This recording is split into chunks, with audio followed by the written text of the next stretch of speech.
Okay, let's unpack this. We got some genuinely exciting news right at the pinnacle of the NBA season. Yeah.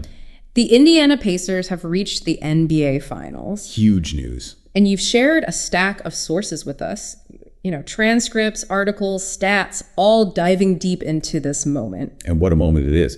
I mean, for the Pacers franchise, it's their first time back on this stage in, a quarter century? 25 years. Right. So our mission really in this deep dive is to go through these sources together, pull out the most important nuggets, and really understand the journey the Pacers took to get here. And what this championship series against the Oklahoma City Thunder is all about. Exactly. It's been a long wait for their fans, 25 years since that last trip. Yeah, and just to put that in historical context, this is only the second time ever the Pacers organization has made it to the NBA Finals. Wow, second time ever. That first one was way back in 2000.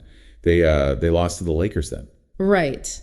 And their opponent this time, the Oklahoma City Thunder, well, they're making their first finals appearance since 2012.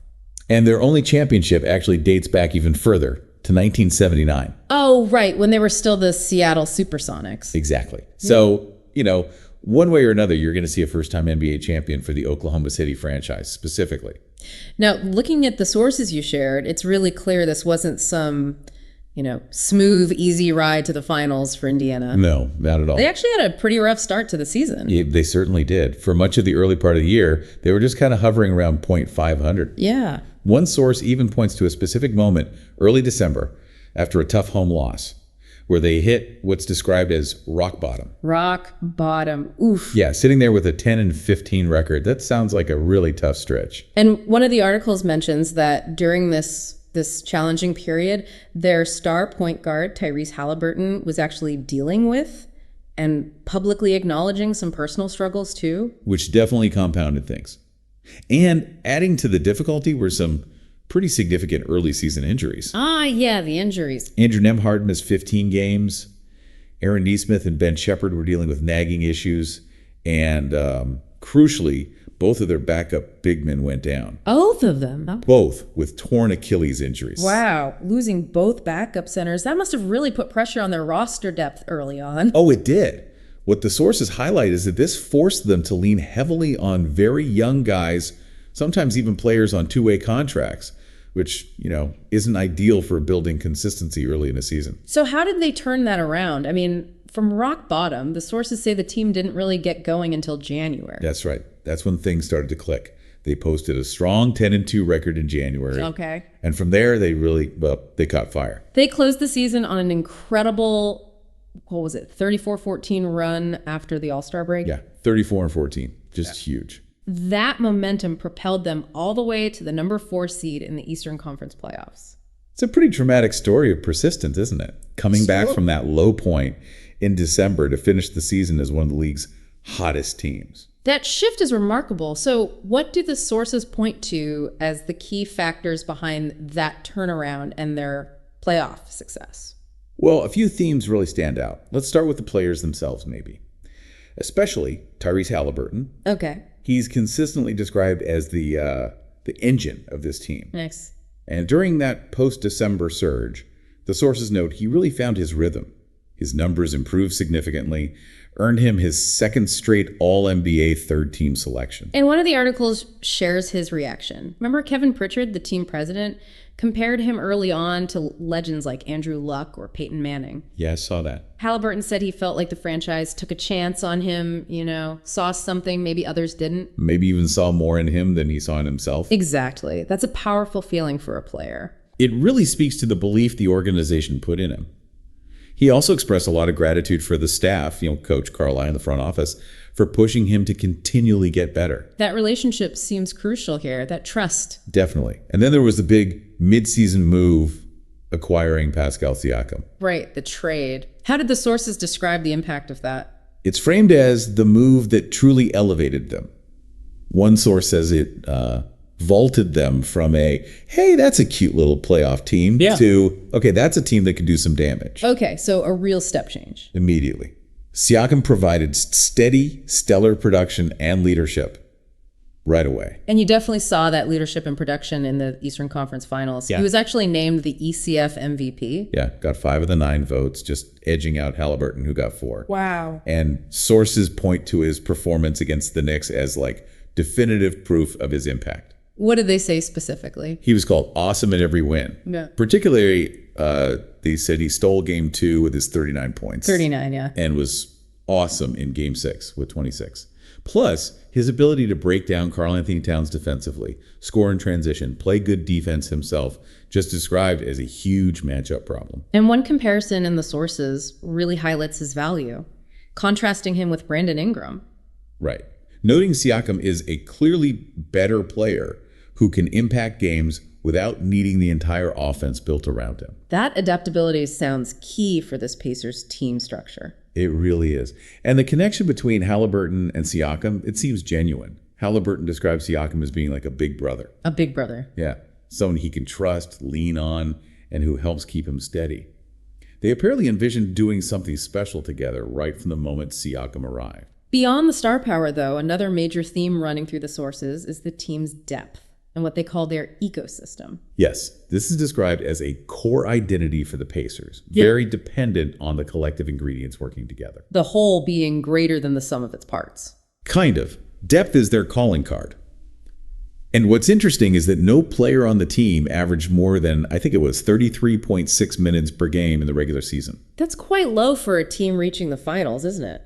It is. It shows how much they rely on the bench. And that depth really showed up in key moments during the playoffs, especially against the Knicks. It absolutely did. Sources highlight Obi Toppin being big for us off the bench in Game 6. Right. DeRace Walker providing big-time minutes despite not playing much earlier in the series. Yeah, I remember that. And Thomas Bryant making big-time shots and big-time plays in unexpected moments. The sources emphasize they've been preaching depth this whole year, and it really paid off when they needed contributions from everyone. So how did they navigate those early struggles, build the resilience the sources talk about? It wasn't just talent, clearly. No, Haliburton reflected on that. He said getting through that rough patch in December took honesty with each other, a willingness to look at ourselves in the mirror, and a real commitment to one another. So it sounds like it wasn't just about X's and O's, but the internal culture was huge. Exactly. Despite all the external noise and the on-court difficulties, they apparently stayed together as a group and deliberately ignored outside distractions. Internally, according to Haliburton, reaching the finals isn't a surprise to any of us because they had that level of expectation for themselves all along. Wow. Even back in December. Seems so. They focused on being as present as possible, just concentrating only on what's now. And they seem to have truly leaned on each other through individual struggles. You mentioned Haliburton's own tough time early in the year. Yeah, the locker room dynamic is repeatedly described with terms like brothers for life.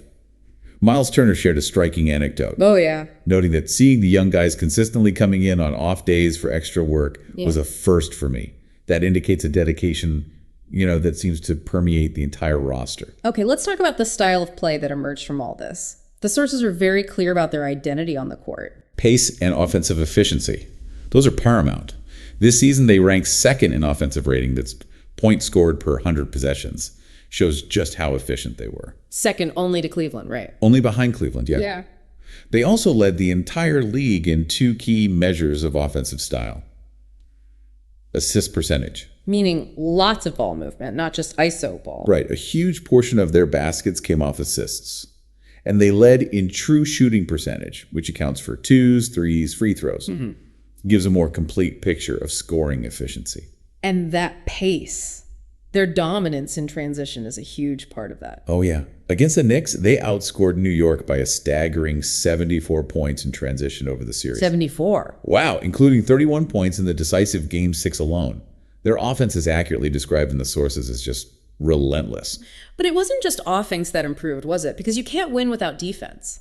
The sources highlight a significant defensive step forward. Yes, absolutely. It's described as a dramatic improvement after that early December period. They actually rose to rank 9th in defensive efficiency overall for the season by the end. 9th is pretty solid. And one quote is very direct. The step we've made on that side of the floor is why we're here. And a key example cited is Andrew Nembhard's defense on Jalen Brunson in Game 6 against the Knicks. Oh, for sure. He was the primary defender on Brunson, and sources describe him as spectacular. Spectacular. He racked up 6 steals in that game, constantly disrupted possessions. And there was that moment where he picked Brunson's pocket for a layup. And then literally face guarded him right after, leading to Brunson just headbutting him out of pure frustration. Whoa. It perfectly illustrates how effectively Nembhard absolutely got under his skin. Okay, so we've tracked their improbable journey, looked at the key players, the depth, the culture, this distinct style of play. All of that leads us to this moment facing the Oklahoma City Thunder in the NBA Finals. Yep. The sources you shared really paint a picture of this being a fascinating stylistic clash. It's truly a study in contrast, as one source put it. Yeah. On one side, you have Indiana's hyper-efficient, high-paced offense. Right. On the other, Oklahoma City's elite defense, ranked 9th in the league, widely considered their calling card. And the Thunder had a remarkably dominant regular season. While one source gives a striking 80-18 combined record, including playoff wins, and that 29-1 mark against the East. Which sounds almost unbelievable, that 80-18. Yeah, other sources note their stellar regular season record was closer to 57-25. Either way, clearly an elite team all year long. And historically young. According to the sources, they're the youngest team to reach the NBA Finals since 1977. Wow, since 77. And they had a relatively swift path through the West playoffs too, right? Described as having tore through Minnesota. Yeah, a team some sources felt was maybe at a similar level to the Pacers and Knicks. So the general narrative heading into this series, based on the sources, is that the Thunder are seen as well. Overwhelming favorites, that's the phrase used. Overwhelming favorites. Some predictions from the articles are even projecting a Thunder win in just 5 games. Thunder in 5, yeah. Pretty decisive. Given that contrast and those expectations, what are the key strategic points and matchups the sources highlight for this series? Where does this get decided? Well, the fundamental clash, I think, will be the pace of the Pacers' offense against the relentless pressure of the Thunder's defense. Pace versus pressure. Exactly. Both teams push the tempo, both pressure full court at times, and both utilize their depth. It's going to be fascinating to watch. And the point guard battle, featuring 2 young superstars. Yeah, Haliburton, who led the league in that incredible assist-to-turnover ratio. Meaning he sets people up without giving the ball away? Exceptionally well, yeah. Versus MVP candidate Shai Gilgeous-Alexander, SGA. How does Haliburton's ball security hold up? That's the question. That assist-to-turnover ratio will be tested like never before. Sources are really eager to see how he handles what one source calls the greatest ball-hawking team they've ever seen. Greatest ever. Yeah. High praise. It is. And there's also a clear question raised in the sources. Yeah. How exactly will the Pacers manage to stop Shai Gilgeous-Alexander 4 times over the course of a 7-game series? Yeah, stopping SGA 4 times seems like the core problem. That seems to be a major concern, yeah. On the other hand, the sources do mention that the Thunder aren't necessarily an elite shooting team as a whole. Right, suggesting there could be nights where their outside shots just aren't falling. That could potentially give the Pacers an opening if they can capitalize. And then there's the layoff question. Yeah, the Thunder having a full week off between the Western Conference Finals and the start of the NBA Finals. Does that layoff help them rest and prepare, or does it, affect their rhythm? Hard to say. What's the mindset coming from the Pacers side as they face this huge challenge? What are the sources saying there? Well, Haliburton was quite candid. He acknowledged that human nature makes you want to think about the next opponent. But they really tried to stay present throughout the playoffs. Even while celebrating the Eastern Conference win right there on the court, he admitted his head was already thinking about what's next. Already thinking about OKC. Yeah, and how they will attack these guys. So, okay, despite the celebration, the focus shifts almost immediately. It really does. They understand they got our work cut out for us, face a big challenge. The plan, as Haliburton put it, was to enjoy it for the night and then immediately get ready for what's in front of us, the first of 4. 1 game at a time. Exactly. That focus on the immediate task ahead while still appreciating the huge accomplishment of just getting there. Now, this specific NBA Finals matchup, Pacers and Thunder, it also seems to spark a larger discussion in the sources you provided, doesn't it? About a potential, new blueprint for building a team in the league. Yeah, Miles Turner is quoted suggesting this idea. He proposed that the years of the super teams and stacking stars is not as effective as it once was. Interesting take. So what's replacing it in his view? He sees the current trend reflected in teams like the Pacers and Thunder. Young guys get out and run, defend, and use the power of friendship. Haha, power of friendship. I like that. It's a fun way to put it. It is, but it connects directly to the organizational philosophy highlighted in the sources, particularly with the Thunder. Okay, how so? General Manager Sam Presti is noted for having an incredible amount of job security, which allows for a top-down organizational credo mentality. Meaning everyone's pulling in the same direction. Exactly. Everybody is aligned and rowing in the same direction. They identify the kind of player that is a Thunder player, stick to that vision, and make moves that might look unconventional sometimes. Like certain draft picks or trades. Right, but they're part of a long-term plan. That consistency allows them to stick to their process, trusting that big picture is going to work. And how does that relate back to the Pacers? Is there a similar philosophy at play? Well, the sources credit Rick Carlisle and their front office leaders, Kevin Pritchard and Chad Buchanan, for building a team around Haliburton that specifically maximizes his skill set. Tailored to him. Yeah. The roster they've assembled is seen as perfectly fitting the modern-day NBA, where it is outpace in space and depth. Pace, space, and depth. The new mantra. It seems like it might be. It's that synergy between organizational vision, coaching philosophy, and personnel that seems to be a shared trait for both these unexpected finalists. So, we've taken this deep dive into your sources, tracing the Indiana Pacers' really remarkable journey from that early season low point. Rock bottom. Rock bottom, yeah. Fueled by key players like Haliburton and Siakam, the team's unique depth and culture, and their distinct pace and space playing style with that dramatically improved defense. And we've also looked ahead to the compelling stylistic contrast and the perceived advantage held by the favored Oklahoma City Thunder in the NBA Finals. It's truly a story of resilience, isn't it? Collective belief, overcoming challenges, and just the sheer joy of reaching this stage after 25 years for the organization and its fans. It definitely sets the stage for a truly fascinating championship series. And for you, the listener, as we pull all these pieces together from the sources, the Pacers' improbable comeback from rock bottom, this debate about whether the super team era is giving way to something new, the emphasis on team identity, depth, and a clear organizational vision. What does this particular NBA Finals matchup between these two relatively young, depth-focused, speed and space-oriented teams tell us about the most effective way to build a winning team in the NBA today? What stands out to you as the key factor in their success?